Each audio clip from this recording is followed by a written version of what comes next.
Bonjour. Nous allons parler ce jour de ce que Jésus a donné comme enseignement à ses disciples en parlant du sel de la terre. Nous prendrons le texte de Matthieu chapitre 5 et à partir du verset 13. Voilà ce que Jésus dit à ses disciples. Vous êtes le sel de la terre, mais si le sel perd sa saveur, avec quoi la lui rendra-t-on? Il ne sert plus qu'à être jeté dehors et foulé aux pieds par les hommes. Vous êtes la lumière du monde. Une ville située sur une montagne ne peut être cachée. Et on n'allume pas une lampe pour la mettre sous le boisseau, mais on la met sur le chandelier et elle éclaire tout ce qui sont dans la maison. Que votre lumière luise ainsi devant les hommes, afin qu'ils voient vos bonnes œuvres et qu'ils glorifient votre Père qui est dans les cieux. Jésus s'adresse à ses disciples en leur disant « Vous êtes le sel de la terre ». Il ne leur a pas dit « Vous serez le sel de la terre » ou « Vous avez été le sel de la terre ». Il leur parle du temps présent. Vous êtes le sel de la terre. Pourquoi il leur dit ça? Simplement parce qu'ils sont en train de marcher ensemble. Ils voient ce que Jésus est en train de faire. Et il leur dit, vous êtes. Donc il y a une qualification qui est au niveau de ses disciples. Il dit, vous êtes le sel de la terre et vous êtes la lumière du monde. Nous allons quand même voir quelques aspects. Jésus parle de ce sel-là. Et puis c'est vrai que le sel c'est une bonne chose. Mais j'aimerais dire, dans le sel, qu'est-ce qui fait le sel? Le sel, il donne du goût. Parce qu'une nourriture qui n'a pas de sel est une nourriture fade. Le sel donne du goût à la nourriture. Le sel aussi donne soif. Vous le savez bien, lorsque vous mangez quelque chose de salé, à un moment donné, vous avez soif. Vous avez envie de boire. Le sel également fait quoi? Le sel préserve de la pourriture ou de la corruption. Donc, prenez l'exemple de la morue. Qui n'a jamais mangé de morue? Comment la morue est conservée? Dans du sel. Vous savez? Donc, le sel a ces attributs-là. De savoir conserver, de savoir donner soif et de savoir donner du goût.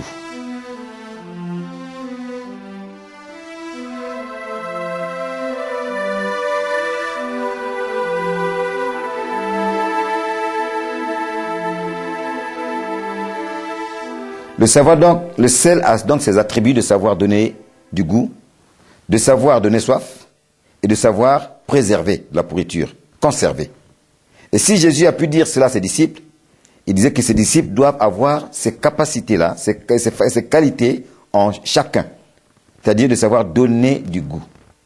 Est-ce que là où tu es, autour de toi, tu sais donner du goût? C'est-à-dire, est-ce que les gens savent t'apprécier?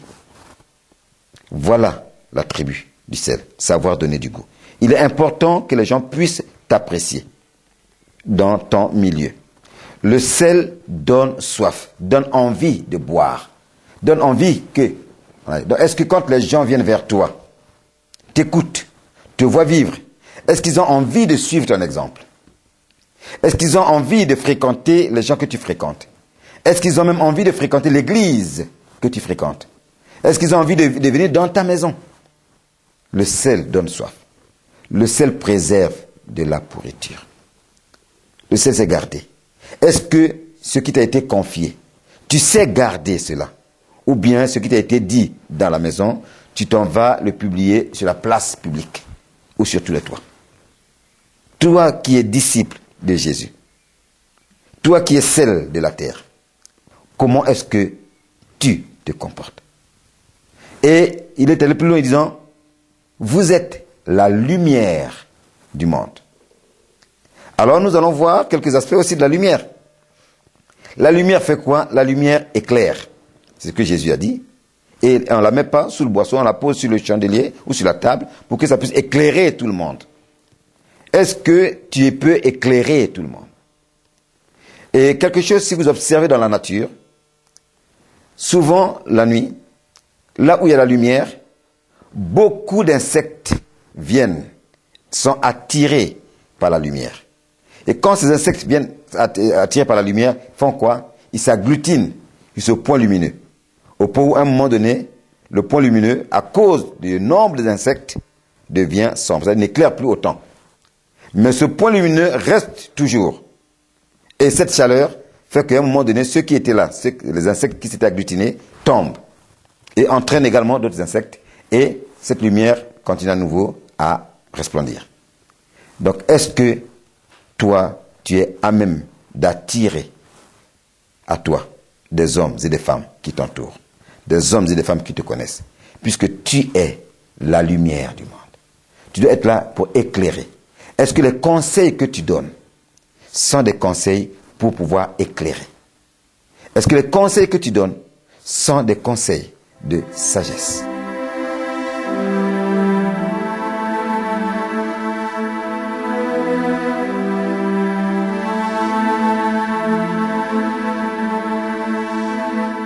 Jésus a dit que votre lumière luise ainsi devant les hommes, afin qu'ils voient vos bonnes œuvres et qu'ils glorifient votre Père qui est dans les cieux. Il n'a pas dit qu'afin qu'ils voient vos bonnes œuvres et qu'ils viennent vous glorifier, vous féliciter, mais qu'ils viennent glorifier votre Père qui est dans les cieux. Donc, vous êtes disciples de Jésus-Christ, enfants de Dieu. De par votre vie, Dieu doit être glorifié. Or, aujourd'hui, beaucoup cherchent à être glorifiés pour eux-mêmes et non à ce que Dieu soit glorifié au travers d'eux. Si tel est le cas, nous avons manqué le but que Dieu s'était fixé ici, quand il a dit que nous sommes le sel de la terre et la lumière du monde. Le sel de la terre, c'est vraiment pour donner goût aux gens, de venir au Seigneur. C'est également cette mission d'évangélisation, de ce que je dois dire, de ce que je dois faire, qui doit attirer des hommes à Jésus-Christ. Pas pour moi, pas pour que les gens me glorifient quelque part, mais pour attirer des hommes et des femmes à Jésus-Christ. Voyez-vous, regardez même le sel. Il est pris, il est mis dans un milieu, il est mis dans un repas. Dites-moi, qu'est-ce que les gens apprécient? Le repas ou le sel? C'est le repas que les gens apprécient. Et quand les gens apprécient le repas, qui est-ce qu'on félicite? Le repas ou la personne qui a fait le repas? On félicite la personne qui a confectionné le repas. Donc, nous sommes le sel de la terre, qu'au travers de nous, Dieu soit glorifié. Dieu soit magnifié et exalté. Parce que c'est lui qui nous a créés. Quelque part, c'est lui qui a confectionné ce repas, qui contient ce sel. Ce sel doit donner du goût. C'est le sel qu'on a mangé, ou quelque chose de salé qu'on a mangé, et qui donne soif. Mais on ne court pas après le sel après. Le sel a provoqué quelque chose en nous, c'est-à-dire la soif. Et nous allons chercher de l'eau pour étancher cette soif en nous. Donc, le sel, en tant que là, nous devons être là prêts pour que les hommes et les femmes, dans l'environnement dans lequel nous vivons, ceux avec lesquels nous vivons, puissent aller rechercher l'eau.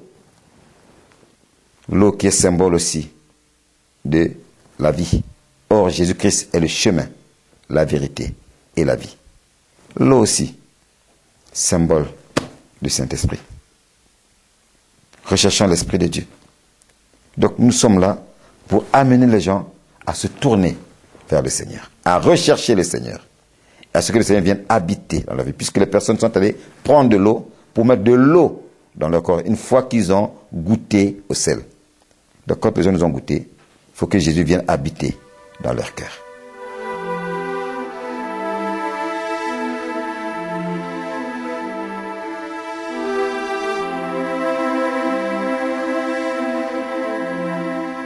Jésus a dit que votre lumière luise ainsi devant les hommes, afin qu'ils voient vos bonnes œuvres et qu'ils glorifient votre Père qui est dans les cieux. Peut-être que tu as marché depuis quelque temps sans te rendre compte de la valeur de cette parole qui est donnée, de ce que c'est que le sel. Mais je peux te dire aujourd'hui qu'il n'est pas trop tard. Tu peux encore revenir et entrer dans cette dimension d'être le sel de la terre et la lumière du monde. Comment? Simplement en commençant à avoir sur toi-même un nouveau regard. Ne te regarde plus comme tu te regardais par le passé, mais regarde-toi comme Dieu te voit. Je crois que c'est en Deutéronome 28, Dieu a dit qu'il fera de toi la tête et non la queue. Donc, comment tu peux changer ce nouveau regard? Déjà en t'approchant de Dieu. Puisqu'il dit, lorsque je m'approche de Dieu, Dieu s'approche de moi. Quand tu vas t'approcher de Dieu, tu seras transformé. Je prends un exemple tout simple. Si tu te promènes, que tu arrives dans une pièce où on a, par exemple, renversé du parfum. Tu viens de l'extérieur, tu rentres dans cette pièce, tu fais quelques minutes ou 1 heure, 2 heures dans cette pièce. Quand tu ressors de cette pièce qui était pleine de, qui sentait pleinement le parfum, dès que tu sors, les gens qui connaissent cette pièce, quand ils vont s'approcher de toi, te diront, tu as été à tel endroit. Tu diras, mais comment vous le savez? À cause de l'odeur du parfum qui est sur toi. Si tu t'approches de Dieu, Dieu s'approchera de toi. Et le parfum de Dieu pourra également être sur toi. Voilà comment tu peux déjà commencer à changer ta manière d'être, ton regard. Il est important que tu aies un nouveau regard. D'autre part, tu dis, bon, mais je me suis converti. Je suis devenu chrétien. Pourquoi? Je vais te prendre des exemples terre à terre. Par exemple, en France ou dans tous les pays étrangers, quand des étrangers arrivent dans ces pays-là, on leur dit, écoutez, vous voulez vivre dans ce pays? Il y a des règles. La première des choses, il faut être en règle. Alors c'est quoi? Déjà avoir vos papiers, vos titres de séjour. Même aux États-Unis. Maintenant, tu vas te battre pour avoir un titre de séjour. Une fois que tu l'as obtenu, il faut que tu te poses la question, mais pourquoi j'ai ce titre de séjour? À quoi il va me servir? De la même manière, si je me convertis, si je deviens chrétien, pourquoi? Est-ce que c'est pour faire beau, pour dire à tout le monde que je me suis converti, ou bien c'est pour un but bien précis?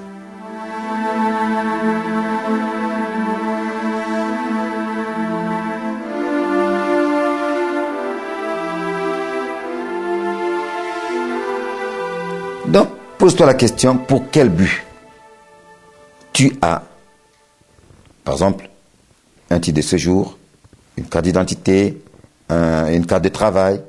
Pourquoi? Même le travail que tu recherches. Tu as prié Dieu, tu as eu le travail. Pourquoi? Est-ce que c'est d'abord pour servir Dieu? Et j'aimerais seulement te dire une chose. Commence à avoir un nouveau regard sur toi-même. Comment? Déjà, sers Dieu dans l'état dans lequel tu te trouves. Parce que beaucoup disent, j'attends d'abord de changer pour commencer à servir Dieu. Non, sers Dieu dans l'état dans lequel tu te trouves. Jésus était avec ses disciples, Pierre, Jacques, Jean et tous les autres, qui étaient des pécheurs. Et il leur a dit, vous êtes le sel de la terre, vous êtes la lumière du monde. Ils étaient dans leur état de pécheurs. Mais au fur et à mesure qu'ils étaient là, au fur et à mesure de leur marche avec le Seigneur a commencé à transformer leur vie. Puisque lorsque nous lisons dans le livre des Actes des Apôtres, il est écrit qu'on a reconnu en Pierre et Jean des gens sans instruction. Mais ça ne leur a pas empêché de guérir quelqu'un qui était malade depuis 38 ans. Voyez-vous? Donc, sers Dieu dans l'état dans lequel tu te trouves. Dieu lui-même a dit un jour à Gédéon, qui commençait à se regarder par lui-même, dit, écoute, je suis le plus petit de ma maison, ma famille est la plus pauvre de Manassé. Dieu lui a dit, non, mais va avec la force que tu as. Commence donc à avoir ce nouveau regard sur toi-même. Et lorsque tu vas avoir ce nouveau regard sur toi-même, cela va transformer ta vie. Tu vas devenir réellement le sel de la terre et la lumière du monde dont Jésus parle. Sachant que, en servant Dieu dans l'état dans lequel tu es, si tu es fidèle simplement dans les petites choses, tu es fidèle dans les petites choses, Dieu te confiera des grandes. J'ai un témoignage. Nous avions une sœur à l'église. Elle ne voulait jamais donner sa dîme. Elle dit non, la dîme, non, je ne veux pas. Avec tout ce qu'on entend sur la dîme. Et puis, il s'est passé quelque chose dans son travail. Son responsable l'a licencié. Et quand son responsable l'a licencié, il a eu un sursaut dans son cœur. Il a dit, mais on nous a tout donné de l'enseignement sur la dîme. Je vais obéir. Le licenciement s'est passé vendredi. Samedi, elle a ruminé tout ça. Dimanche, elle est venue à l'église. Et elle a donné, pour la première fois de sa vie, sa dîme. Le lundi, c'est son employeur qui la rappelle au travail. L'employeur la rappelle, elle arrive au travail, et dit, bon, écoute, j'ai revu ta situation, je te reprends, et je t'augmente de 45 euros. C'est ça, 400 francs, c'est ça? 45 euros. Alors, elle n'en revenait pas. Pour elle, elle avait été licenciée.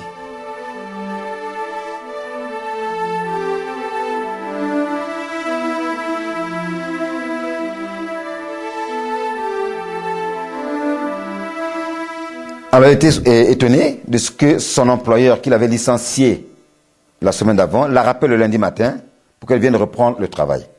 Et non seulement ça, son employeur ne lui a pas donné une prime, mais lui a donné une augmentation sur son salaire. Et l'augmentation équivalait au montant de sa dîme. Voyez-vous? Donc quand elle a commencé à avoir un nouveau regard, quand elle a commencé à vraiment mettre en application ce que Dieu dit, les choses se sont transformées dans sa vie.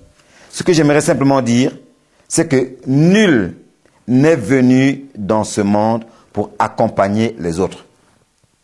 Nous sommes venus pour un but bien précis. Alors, il est important que chacun de nous, nous puissions savoir quel est le but pour lequel je suis sur la terre. Même si je ne suis que de passage, mais pour quel but je suis sur la terre? Je ne suis pas venu pour accompagner les autres. Moi, je refuse d'être venu sur la terre pour accompagner qui que ce soit. Je suis venu parce que Dieu a voulu que je sois là et j'ai un travail à faire et je me dois de le faire. Et je pense que toi aussi, tu as un travail à faire et tu te dois de le faire. En ayant ce nouveau regard sur toi-même. Ta vie passée, elle est passée. Mais maintenant, c'est une nouvelle vie. Les disciples étaient des pêcheurs de poissons. Jésus leur dit, maintenant ici, votre statut change. Vous êtes le sel de la terre. Vous êtes la lumière du monde. Vous avez un autre statut.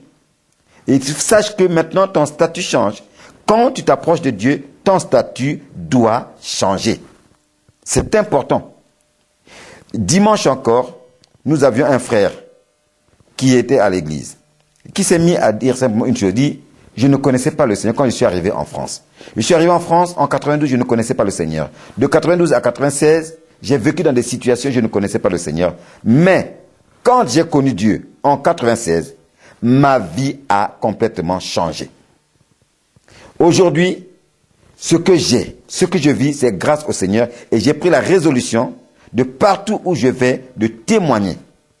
Et je prends la résolution justement de dire ce que Dieu dit, d'être utilisé par Dieu comme un canal au travers duquel je veux que son amour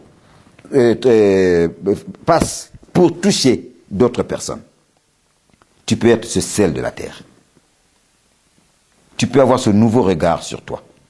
Si avant tu ne pensais pas, tu ne croyais pas, je peux te dire que c'est possible pour toi d'être aujourd'hui le sel de la terre. Rien qu'avec ce que tu as. Dieu l'a dit à Gédéon, va avec la force que tu as. Commence dans les petites choses. Dieu fera le reste. Ton Dieu t'aime tel que tu es.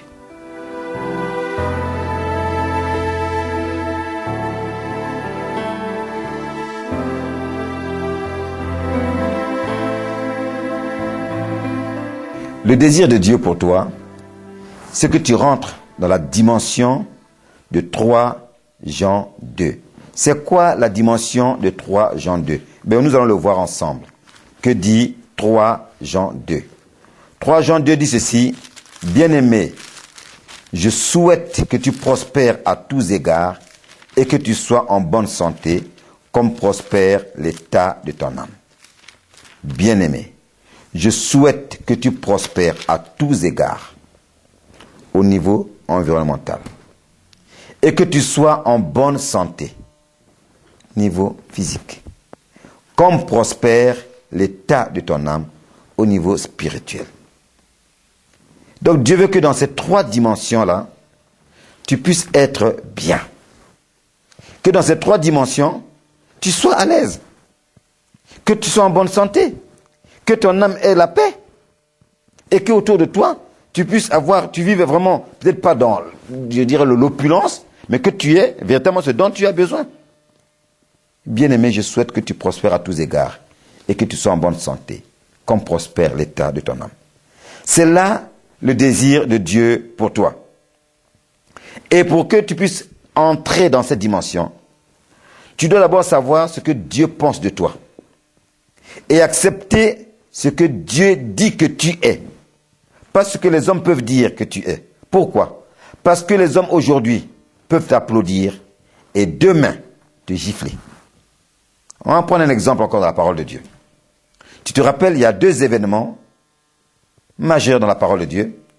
Le premier événement, on l'appelle communément le dimanche des rameaux, quand Jésus est entré dans Jérusalem.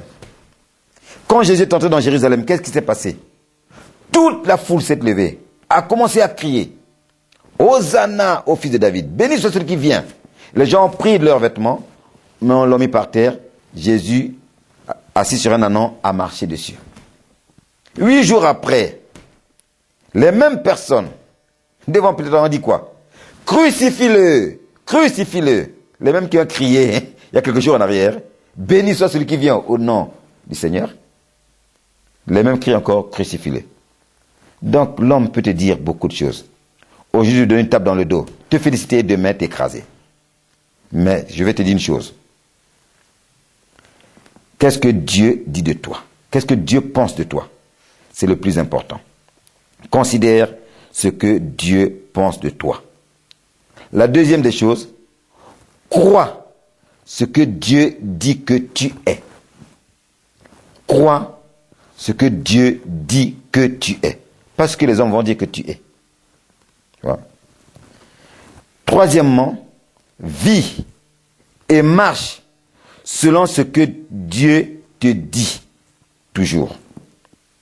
Vis et marche selon ce que Dieu te dit toujours.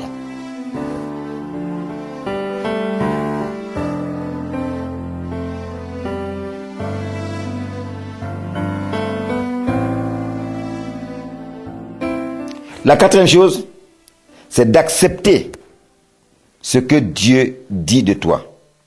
Dans la Bible, il y a quelqu'un, un jeune garçon, qui n'a pas voulu accepter ça. Et c'est ça le plus difficile aujourd'hui, avec tous nos contemporains, c'est d'accepter ce que Dieu dit. Dieu a vu Jérémie. Il a dit à Jérémie, je te fais de toi prophète des nations. Jérémie dit, attends. Oh Dieu, tu t'es planté quelque part là, toi. Je ne suis qu'un gamin. Je suis tout petit. Dieu dit, mais je t'ai dit, tu es prophète des nations. Je vais t'envoyer. Tu iras parler à ces personnes-là. Donc, accepte ce que Dieu dit de toi. C'est là où se trouve le plus souvent la plus grande lutte. Nous n'acceptons pas ce que Dieu dit que nous sommes. Ou alors, on passe de l'autre côté, on devient orgueilleux de ce que Dieu a dit, sans réellement le réaliser, sans peser le pour et le contre, et on en fait un sujet d'orgueil. Ce n'est pas ce que Dieu veut. Il est important que toi et moi, nous puissions accepter ce que Dieu dit de nous. Lorsque nous allons réaliser cela, nous pourrons revenir dans la dimension d'être le sel de la terre et la lumière du monde. C'est le désir de Dieu pour toi que tu aies un nouveau regard. N'est-il pas écrit dans Jérémie, défrichez-vous un champ nouveau, ne semez plus parmi les épines. Commence dès aujourd'hui à défricher un champ nouveau et ne plus s'aimer parmi les épines. Je connais une dame, pareil, avec qui j'ai parlé, puis qui dit, écoute-moi, dans la vie, moi je ne sers plus à rien. Je ne vaux rien. Je suis trop grosse. Je suis, en tout cas, tous les défauts. J'ai dit, mais justement, regarde un peu les défauts que tu as. Tu dis, tu es grosse. Essaye, j'avais une charge, essaye de soulever ça. Elle a soulevé. J'ai dit, toi, tout le monde n'est pas capable de faire ça. J'ai dit, tu sais préparer? Il dit, oui. Quand elle a fait à manger, les gens ont tellement apprécié. Il dit, voilà. Et tout ça, tu as négligé. Mais tu as des capacités que Dieu t'a données. Mais mets-les au service du Seigneur. toi aussi, tu dois avoir beaucoup de capacités, beaucoup de choses que tu négliges en toi. Mais accepte ce que Dieu dit de toi. Cela va transformer ta vie.